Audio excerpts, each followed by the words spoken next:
या आनंदामध्ये काही जे लोक होते त्यांना हा धक्का बसलेला आहे।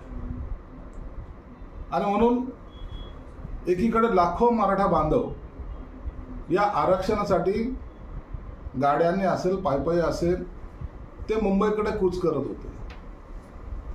एक अत्यंत चांगला निर्णय जेव्हा एकनाथ शिंदे साहेबांनी घेतला त्या टायमाचा जल्लोष अख्ख्या महाराष्ट्राने पाहिलेला आहे। मग त्यात काही घोषणाबाजी सुद्धा झाली आणि मग हे सर्व आनंदाचं वातावरण बिघडवण्याचं काम काही आता करायला लागलेलं आहे।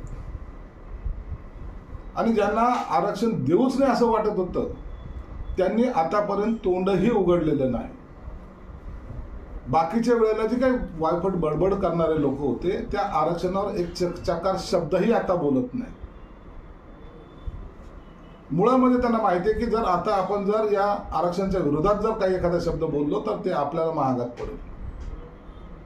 एक भूमिका या ठिकाणी स्पष्ट करायची की शिंदे साहेबांनी जे आरक्षण दिलंय त्या टायमाला स्पष्टपणे सांगितलेलं आहे की ओबीसी समाजाच्या आरक्षणाला कुठेही धक्का न लावू देता हे आरक्षण आपण देतोय।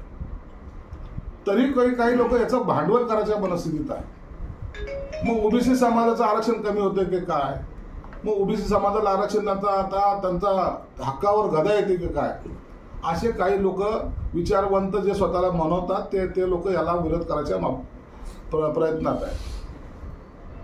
परंतु त्यांचे ते मनसुबे कधीच सफल होणार नाही।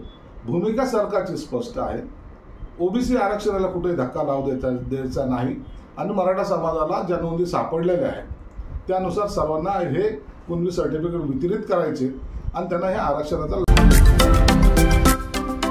महाराष्ट्रातील महत्त्वाच्या व ताज्या घडामोडी जाणून घेण्यासाठी आजच आमच्या सूर्या मराठी न्यूज चॅनलला सबस्क्राइब करा आणि बेल आयकॉन प्रेस करा।